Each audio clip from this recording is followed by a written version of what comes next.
Welcome back to this JavaScript class. I think we can carry on from where we left off yesterday. We were discussing control structures in JavaScript. We looked at selection and implementation of selection using if, switch, and terminal operator. And I think we also looked at iteration, repetition, and looping, where we discussed how our for loop works, how our while loop works, how a do while loop works, and how a for each loop works. But technically, this will be implemented when we are discussing objects and arrays. Then I thought we looked at also branching, where we discussed the issue of break and continue and how each and every one of them works. And I think I looked at examples of how we can be able to generate grades for students based on the matrix that I have shown here, which is 0 to 30 as B, 31 to 40 as B, 41 to 50 as C, 50 to 60 as B, and above 60 as A. So, and I think we also looked at an example using the same of how we can be able to generate odd numbers between 1 and 100. But of course, I also gave you an assignment or a task that you should practice on, which would allow us to be able to generate prime numbers between 1 and 100. That's where we stopped at, right? So today I want us to discuss what we call operators.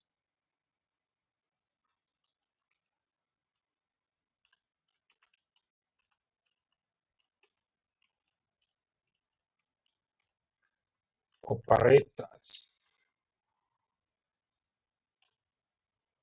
So operators, by definition, are the operations applied to operands to perform some tasks, as you're going to see.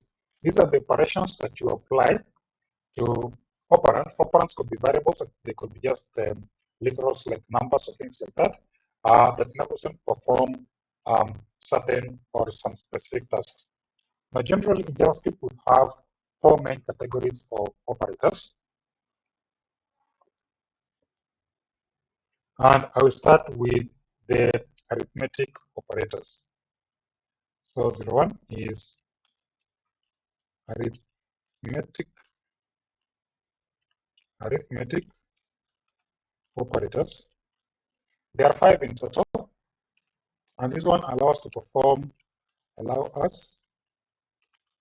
to perform arithmetic operation to operands. So whenever you want to perform arithmetic operations, we'll use arithmetic operators.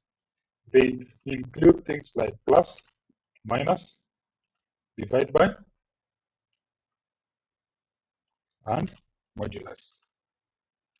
So you get to see these multiplication also.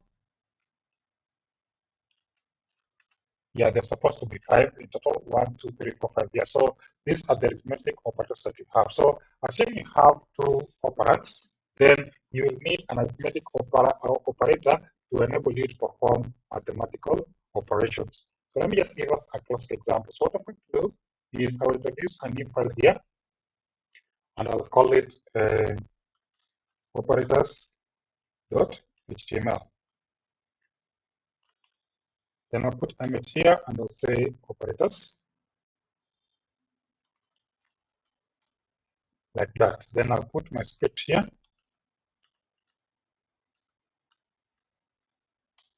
So I'll put my script inside there. So let's assume we have some 2 variables. Const A is maybe 15 and B is 6. If I wanted to multiply A and B, if I wanted to add A and B,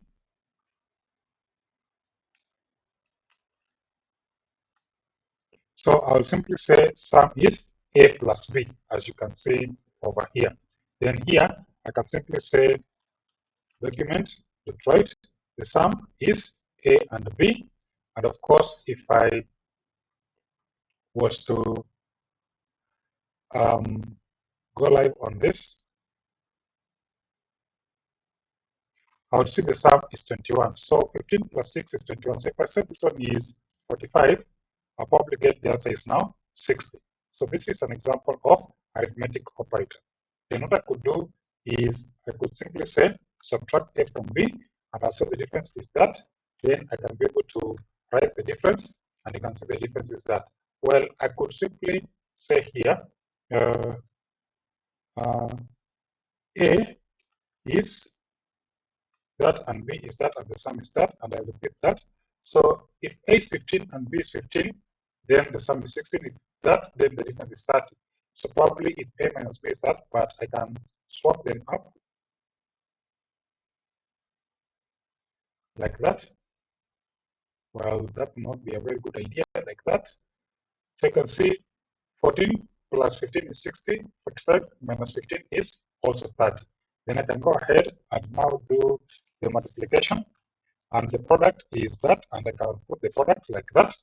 So when I put the product, I'm just using document to try, and I'm saying A is that and B is that. And by the way, you don't have to use these. What I could do is simply use and I replace all of them. So I can use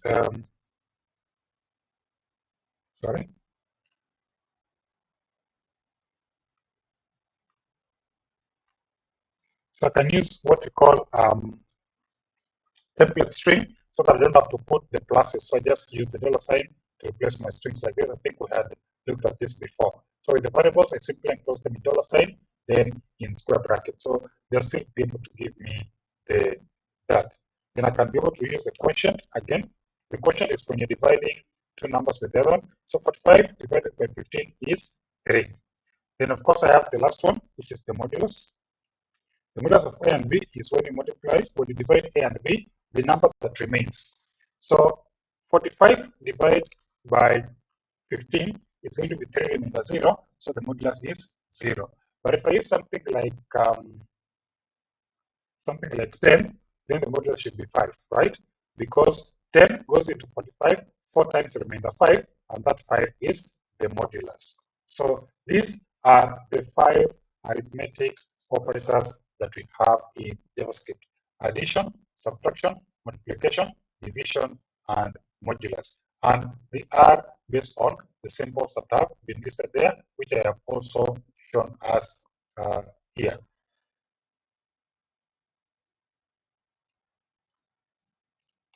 So these are the symbols that we use. So plus, minus, divide, multiply, and modulus. I hope that is okay. So that is arithmetic operator. Then we also have what we call assignment operators. Well, part of what is considered arithmetic operators are what we call the increments and decrements. Sorry, I forgot to mention about this. Increments and decrements are also considered arithmetic operators, even though sometimes I refer to them as assignment operators. What they do is that they increment a number by something. Say, for example, if I wanted to add, say I have an example here, like I can come down here. I can come down here and say I have, I want to increment the number A by 45. I'll simply say, if you want to increment A, then I'll say, sorry, well, I can't increment A because it's a constant, so I can use let here. Sorry, let. Yeah, so let allows me to be able to increment this value. So I can simply say A plus plus. That will increment A. Now, when I come down here, you see A was originally 45, but now A is 46 because I have incremented by 1. So this is incrementing. So this is the same as writing A is equals to A plus 1, that way. So that's an increment. So what if I wanted to increment it by 5?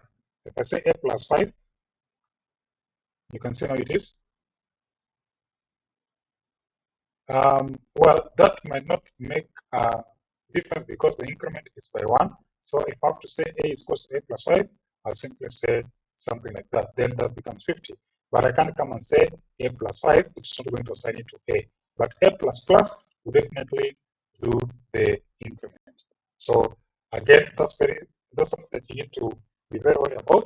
You cannot increment by more than one. If you want to use increment by more than one, then you have to use the other assignment operators. So if you want to increment b, and b minus minus means that you're decreasing b by 1, b by 1. So if I come here, you see initially b was 10, but after incrementing b by 1 or b minus minus, then b becomes now 9. So sometimes when you want to increment or increment, use plus plus or minus minus. It's much easier to handle in that way. Okay, so those ones can still be considered what we are referring to as arithmetic operators. So now let's look at assignment operators. So for assignment operators, they allow you to assign. So these ones allow us to assign values to a variable. They allow us to assign values to a variable. Say, for example, we have, and you've seen this a couple of times. So actually, these ones, all these are what you're calling assignment operations, because we're taking a variable and we're assigning it to a value. So in nutshell, we've been doing assignment operators all along. This is saying we're taking this variable and assigning it the result of A, modulus B, and so on and so on. But just to give us a perspective, we can just say let's first name like that without doing anything. Then I can say first name is equals to Richard, for example. Now this is exactly what variable assignment is. So I've defined this variable Richard, then I've assigned it a value using an equal to sign. Then of course, now I can output the first name, and you can see here, first name is now my name. If I give it another value, I can say Robert, and that should be able to take effect. So this is assignment. Now, that is just one way of assignment. Assignment comes in multiple forms. You can use an equal to sign, but again, when it comes to mathematical operations, you can use the arithmetic operator and an equal to sign. For example, plus equal to means that you want to take something, then you want to add something to it. So for example, if I have something like this, if I say let C is equals to, well, I can say A plus equals to 5. That means A is A plus 5, for example. Then, of course, you can see A was initially 45. We incremented A by 1, it became 46. Then we are saying A is A plus 5. That would make it 51, as you can see over here. So after adding 5, A is now 51. So you can see plus equals to 5 is the same as saying A is equals to A plus 5. A plus plus is A plus 1, A plus 1. But when I want to add plus 5, I have to use an equal to sign in between. So, and the same would apply to all mathematical operations. For example, if I say A times 5, it means that I multiply A by 5, and that way, then the value I'll get after multiplying A by 5 is 230, because it was 45. I subtracted 1, it became 44. 44 multiplied by 5 is actually 230. And I can do that for all the other ones, like divide by. And of course, when I divide that, I'll be able to get 9.2, and I can use multiplication, division, subtraction also. So after using subtraction, I'll be able to get something like 41, because it was 45, then I decremented by 1, it became 46, then I now decrement by 5, now it is 41. So you get the idea, right? So it is plus, minus, multiply by, or divide by. So these are what we are referring to as assignment operators. They help you to assign values to a variable. So the simplest way is equal to sign, and of course equal to sign assigns the value directly, and this one takes the current variable, adds a number to it, then the number that has been added, the result is assigned to that particular variable. So you can add, you can subtract, you can multiply, or you can divide. Okay? So the third one is what we are calling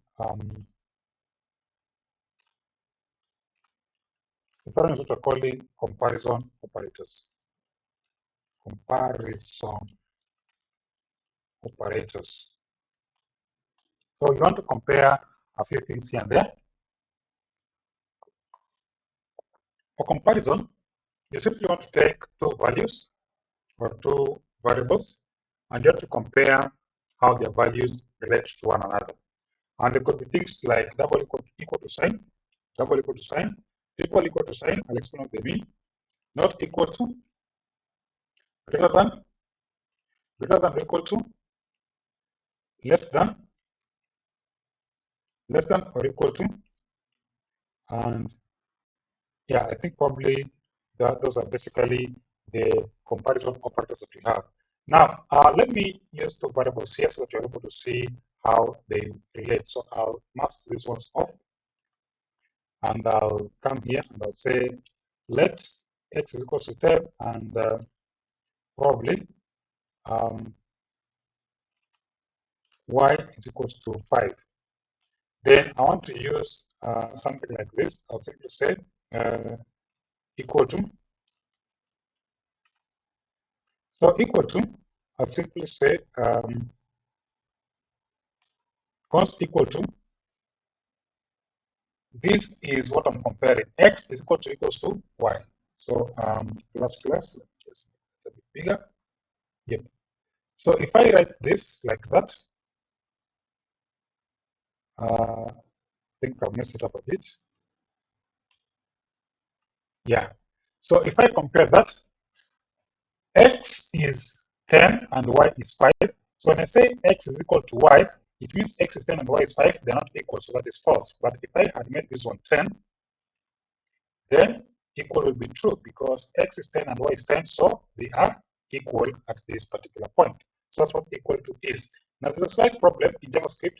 If I make this one a string, like that, you'll see it still tells me that it is true because 10 string and a 10 number to JavaScript, they are the same thing. So if I add a triple equal to sign here, it will check for both the value and the data type. So it checks both value and data type. So if I do that, then you'll see now it's now false because this is now a number and this is text. So what I could have put here is the console.log. I'll simply say value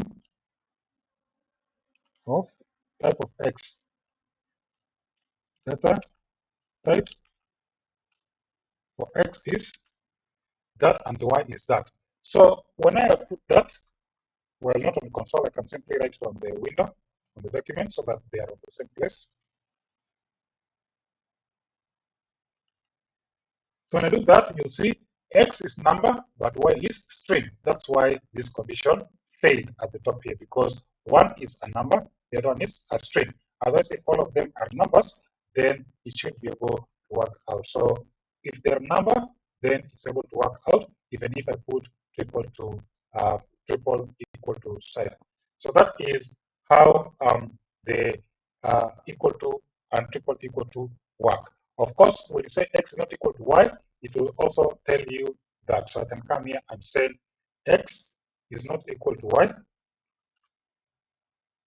something like that. And you can see that it's false because x is 10 and y is 10, so x is actually equal to y. But if I say 100, then that returns true because x is 10 and y is 100, so x is not equal to y. And I can test all the others, something like is x greater than y? So again, I can come here and say x greater than y. So x is greater than y. That is false because x is 10 and y is 100. So of course 10 is not greater than 100. But if I do it the other way around, then that's going to be true because x is less than y and y is greater than x, and that definitely that is going to return true. So these are what we're referring to as comparison operators. Very, very important for us to understand how they work out. Okay? I heard there was something going on at the chat. I don't know what it is. There's nothing. Okay. Sorry, I I had like there was a noise in the background, so I thought that maybe there's something that's happening in the background, but that's okay. Let's carry on. Then the other type of operator that we have is what we call the last category is what we call the number 4 is what we call logic operators. Logic operators are the operators that help us to, this one, allow us to test for logic. There are 3 in nature as far as is concerned. We have AND, which is written as that. We also have OR, which is written as double pipe symbol, and we have NOT, which is written as exclamation mark. So this is how they are written in JavaScript, and with double ampersand, not with, or rather with double pipe symbol, and of course not with exclamation mark. Not is for negating a value. If a value was true, then we say not. Not true means it's false, something of the nature. So I want us to see how you can be able to use this. Now, for this, you will most likely be dealing with 2 comparison operators. You'll be comparing 2 things and checking if they return true or false. Now, what's important is understanding the truth table. When it comes to AND, it means that if I'm giving 2 conditions, then all the conditions must return a correct, a true value for the end result to be true. If either of the condition returns a false value, then the overall condition is false. That is when I'm using AND. And when I'm using OR, it means that either the conditions for the truth table, either condition should return true if the overall result should return true if either of the conditions return true. So it will only return false if all the conditions will return false. So for example, if I'm comparing 2 conditions, when either of the condition is true, then the value will be true. But if all the conditions are false, then the overall result will be false. And again, not, I say, basically allows you to be able to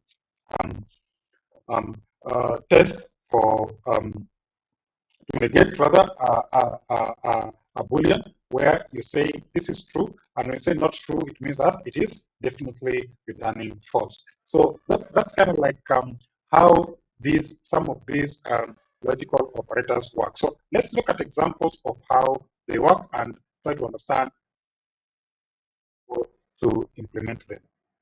I think I should switch my headphones to something else, and I think like I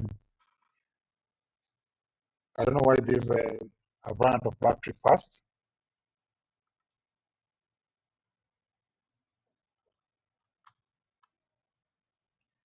I'll probably connect the low ones, the upper ones further.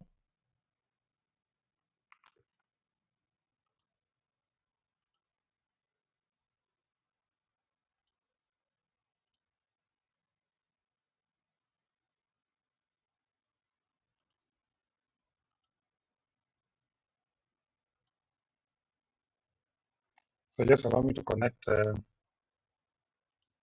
these upper ones.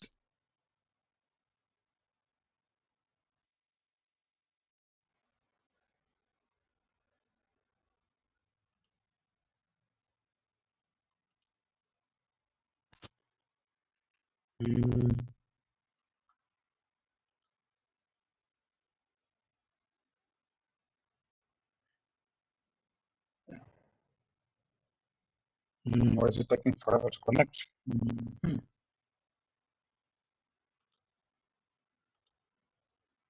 So let me just put them back and try again.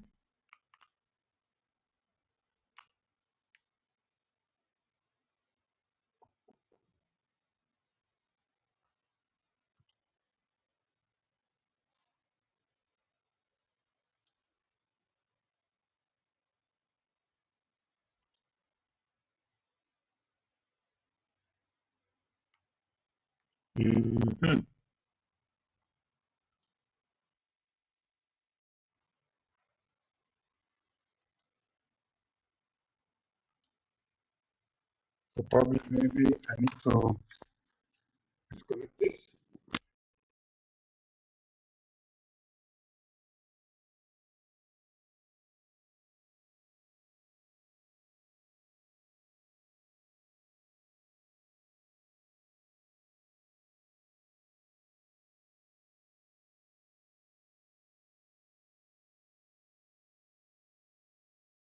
just mechanical filtration. I'll explain why. Because the water rises, the dirt gets stuck to these brushes here, and the water follows the flow. It passes through, enters this pipe again, comes down, goes down there, and then the dirt that passes here, goes down there and comes from below, rises again, and gets stuck to the brushes here, okay? The brushes. Then the water passes here and continues to the rest of the system. So what's going to happen?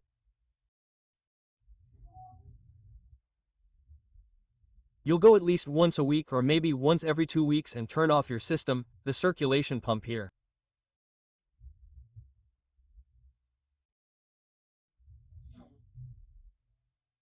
For about half an hour, you'll remove all these brushes from the system.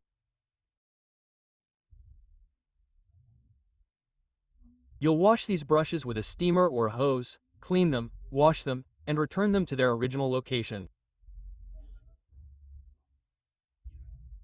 And then, during this same period, you'll flush the toilet here, look, to remove the dirt that's accumulated here.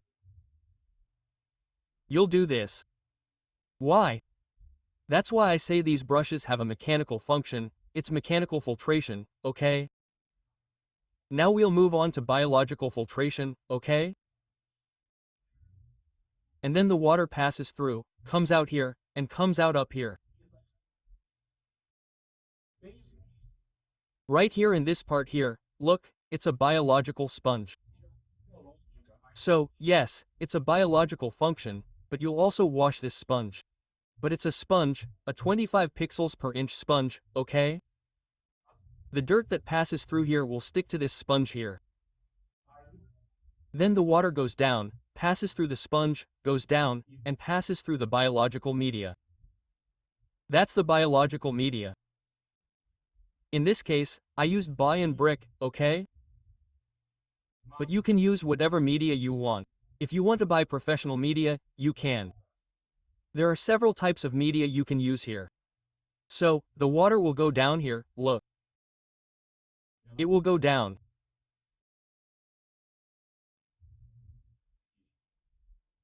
One important thing I want to show you here. I'm going to hide this sponge here so I can explain something very important to you.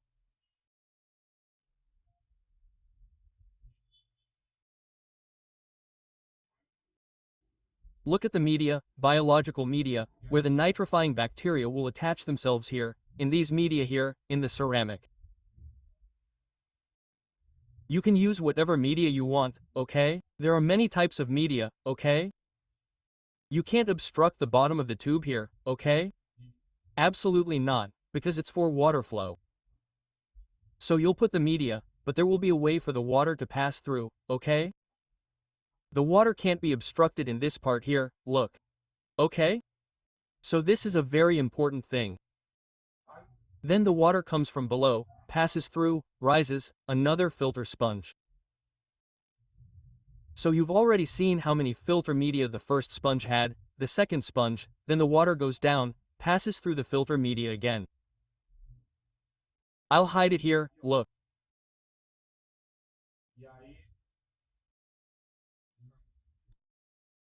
And then it goes down there, passes through the sponge again, passes through the biological media here, rises and falls again on the filter media, on the sponge. Sorry, on the biological sponge here, on another sponge.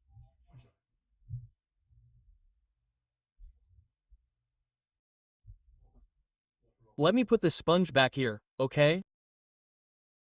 It falls on the sponge again, okay? So this is biological filtration, okay? Biological filtration. And then the water follows this path, right?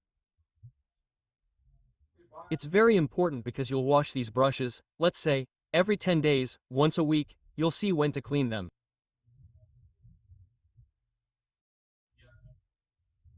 And then these sponges are already cleaned for a very long time. You'll clean them once a month, maybe. It will depend on the density of your system, the number of fish you have in it, okay? Well, the water comes in, it's already been thoroughly filtered, okay? And then here comes the filter called MDBR, right? So this filter is made up of plastic media, okay? Many call it K1. There are different names for these media, different models, different formats. I'll show you here how it works. And then what happens? The bacteria in these media here, look, in these internal layers here and on the outside also form a biofilm. And in this biofilm, the nitrifying bacteria remain attached to this biofilm. And then what happens? The water passes through, and this movement and oxygenation in these media causes the bacteria to multiply and treat the water. So, the bacteria that die, they break free and create new bacteria, they multiply. So, this provides treatment, this provides powerful nitrification, okay? And in addition, the oxygenation that occurs in these two filters here, MBBR, also volatilizes CO2. It releases CO2 and performs gas exchange. So, it's a fundamental treatment for this filter system, okay? And then you can use aerators to move these media, or you can also use a water pump that pumps and moves them, okay? They have to be in constant motion. So, this is the MBBR filter. Then, to finish the filtration here, the water has already passed through, already treated, and then it enters the final sample here, okay? Where the pump is, as we showed at the beginning of the video, it returns clean water to the system, right? It returns clean water. So, it creates this filtration cycle here, this whole cycle. Now, right here, look, in this part here, here's the outlet for the aquaponics, okay? So, the water that goes to the aquaponics system comes out here. And then we have a valve here. Why this valve? Because if something happens up ahead, something like a burst pipe, you can close this valve here to stop the water flow, so the system doesn't dry out, okay? So now we're going to show you the aquaponics system. This is the aquaponics system, okay? So what happens? The water comes from the fish system there, and here, this is a decoupled system, okay? It uses the fish water, but it's a decoupled system. This water doesn't return to the fish, okay? So it's decoupled aquaponics because it uses the fish water, which you can supplement here. So what happens here?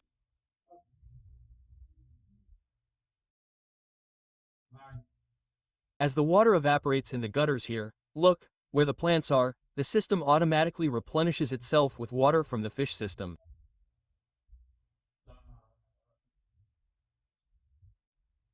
This float controls it. And then the water rises through this pump, it rises here. There are 4 benches, look. Water comes, and rises. There's this valve here to control it, right? If you need to do maintenance, like wash the profiles, you can turn it off here, you can turn off the valve and do that work. So, there are 4 benches, okay? 4 aquaponics benches. But that's optional, okay? You can make a composite on the profile, you can do it on the tile, you can do it on the sand, you can make grow beds. This is optional, not a cake recipe, okay? And then I put it here more as an example, okay? To serve as an example, but there are several aquaponics configurations you can do here for information level, a 4 to 6% drop, okay? A slope here. The space between the holes here, look, 25 centimeters, between profiles 25 centimeters too, okay? And here is the drainage part of the Copania, look. It comes from there, right? From this part here. It's going to fall here through this 100 millimeters pipe cut here that fits the profiles perfectly.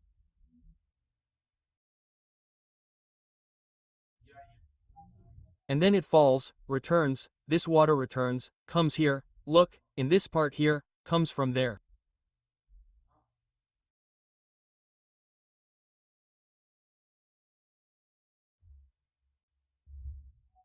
So, the water comes from there, returns, and falls again.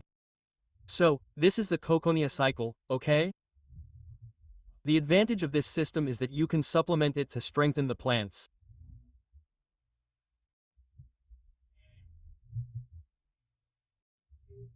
One of the things that can be done is to use this drainage water here with the waste and build a mineralizer so you can mineralize this water to supplement the aquaponics system, understand?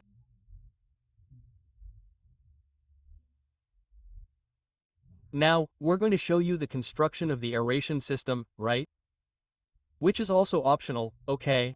Because it will depend. Some people are like, oh, no, but it's going to be a lot of expense, but if you can do it, it's better. I'll show you the aeration system here, right? How it was done in this system here, okay?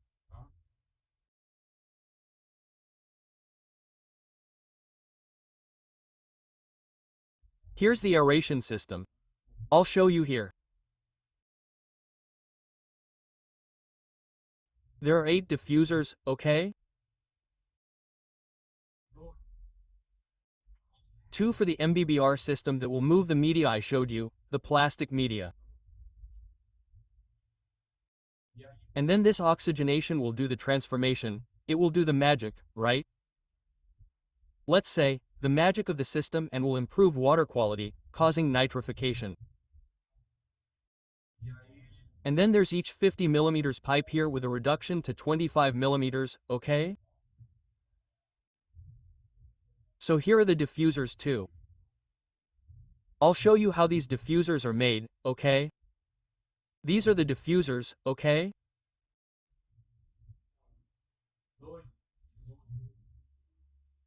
So here are 2 diffusers here, and in each water tank has a diffuser, which is to oxygenate the water tank as well, okay?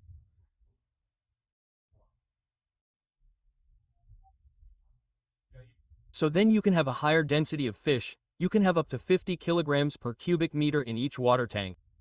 So you can have 50 kilograms of fish with peace of mind with this oxygenation system, okay?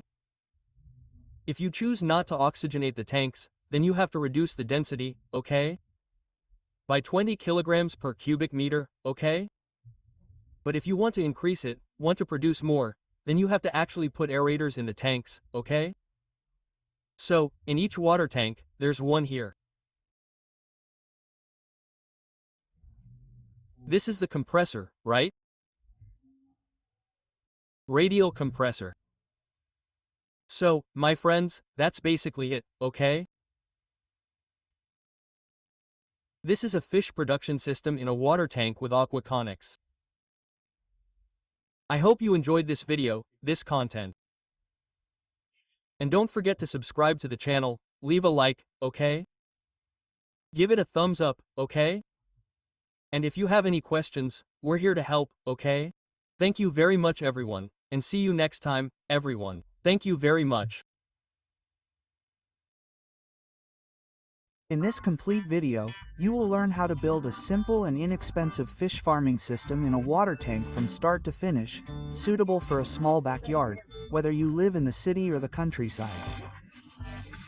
You will learn all the details: how to assemble the fish farming tank, the settling tank, the biological filter, the sump, how many tilapia to put in this system, and how to choose the ideal pump.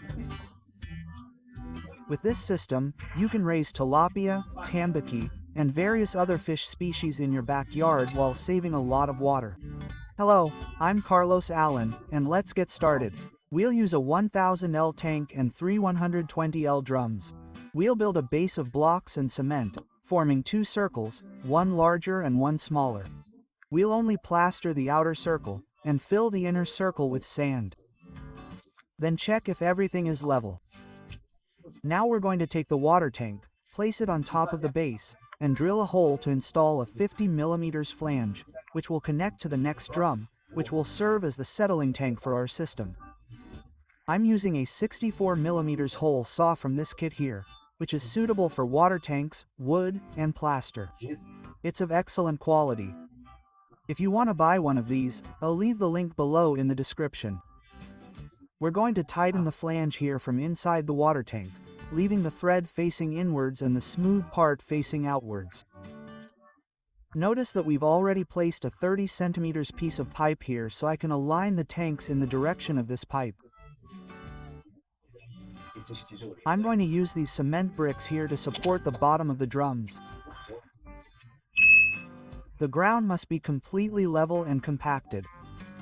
I'm using these 5 cm high bricks because later I want to fill this area with gravel and do a finishing touch. But if you're not going to do this finishing touch with gravel, you can place it directly on the ground, there's no problem.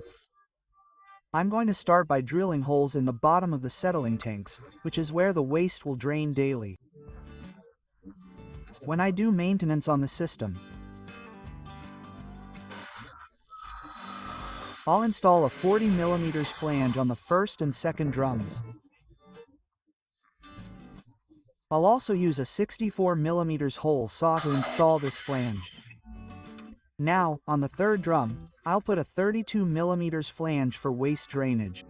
And now I'll use a smaller hole saw, a 51 mm one. Here, you don't need a 40 mm flange. A 32 mm one is enough for us to expel the dirt.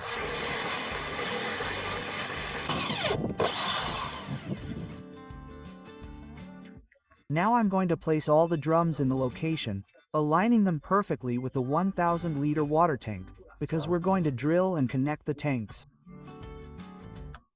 Notice that this pipe here will help me show exactly where I'll mark with a pencil so I know where to drill. Since all the piping between the drums and between the drum and the water tank will be 50 mm, I'll always use a 50 mm flange and a 64 mm hole saw.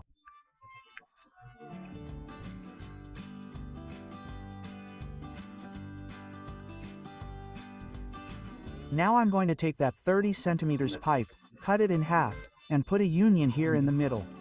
This union will make it easier when I want to disconnect the settling tank from the fish tank.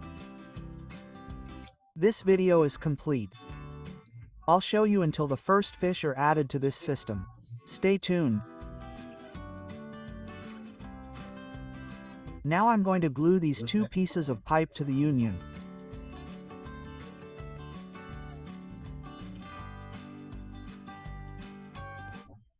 But when fitting this connection between the water tank and the settling tank, I'll only glue one side. This side here on the water tank. The other side I'll just fit. When I want to remove it for maintenance on the settling tank, I just pull it out. It's always good to use a rubber mallet to avoid damaging the connection. I removed the settling tank and brought it to this room to put on this 40 mm flange, which is where we'll drain the waste from the settling tank. To make it easy to suck up the dirt from inside, we're going to create this connection with the elbow and two pieces of pipe.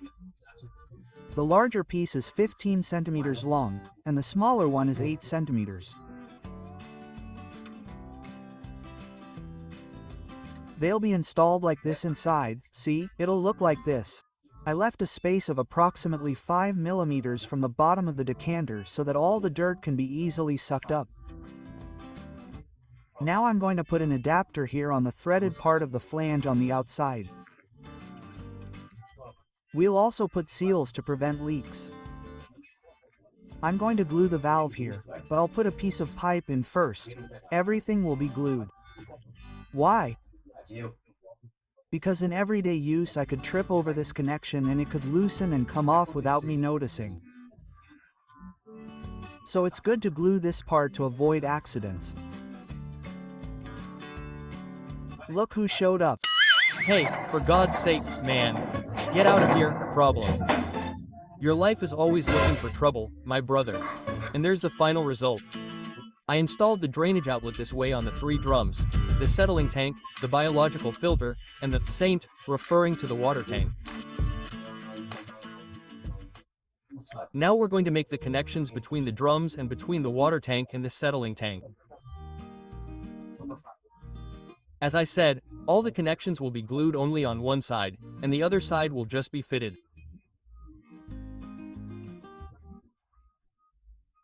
The parts that will just be fitted, you can apply a little cooking oil or vegetable oil to facilitate the fitting and sliding of the connections. And with a rubber mallet, we'll carefully adjust and fit them so as not to break the connections.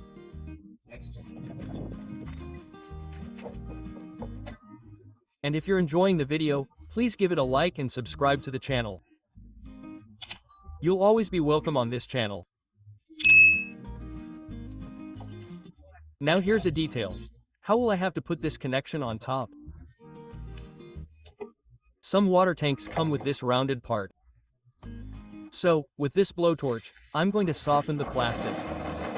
You can also do it with paper, setting it on fire. You apply it carefully.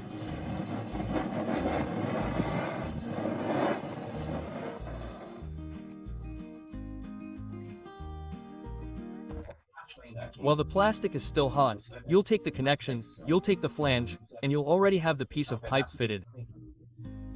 Did you notice that I removed the sealing rubber? Because with the heat, the sealing rubber can be damaged. Now I'll wait a few minutes for the plastic to dry in this position. To speed things up, I'll add a little water.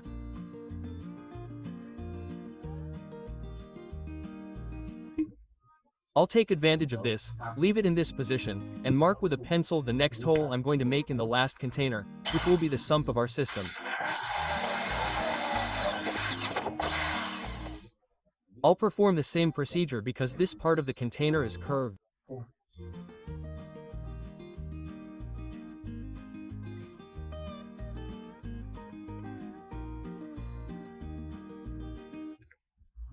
Again, I'll remove the sealing rubber, and after it cools, I'll put it back in place.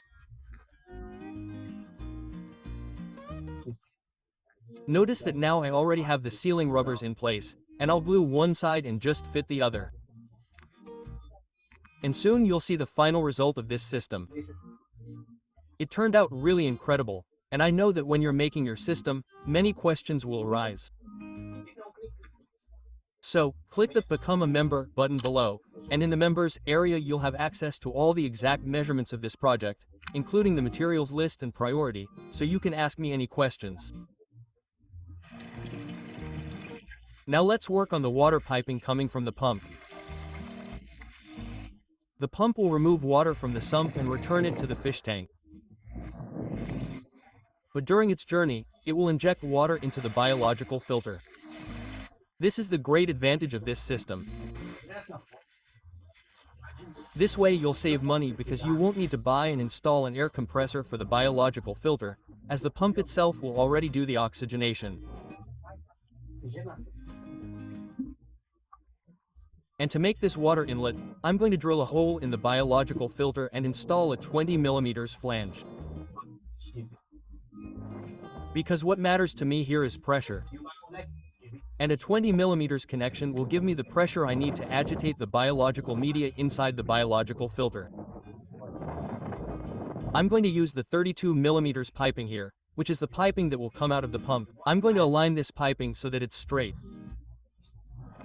Since I've already installed a flange on the biological filter, and now with this piece of pipe I'm going to mark the exact spot where I'll place the flange inside the sump.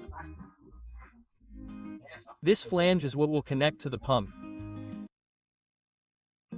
I've already installed a 32 mm flange, which is precisely the pipe that will come out of the pump. I'm going to put this bend.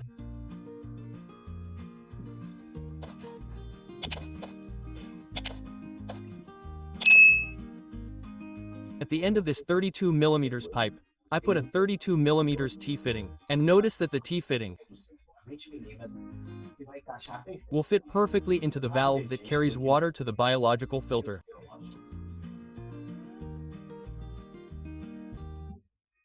Now I'm going to put the bend here that will bring the water propelled by the pump, which will be inside the sump. I'll fit a piece of pipe here and glue it. I'm going to glue this part because the pressure here is very high. It's the pump's outlet pressure. So, I've just made the connection between the sump and the biological filter. This 32 mm pipe will go all the way to the fish breeding tank. And if you're enjoying this step-by-step guide, write the following phrase in the comments. Thank you for the video so I know if you're enjoying it. So I know if I'm on the right track. Quote. Now I'm going to put in 2 bends. These 2 bends are to create a diversion to take the water to the fish tank.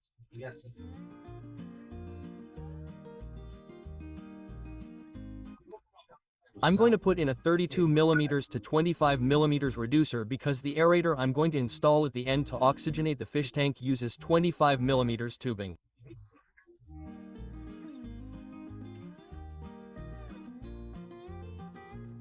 Don't forget to click the Become a Member button.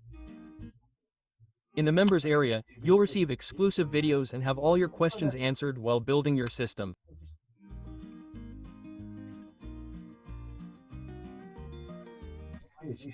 With the valve glued in place, I'm now going to find the correct position to drill the water tank.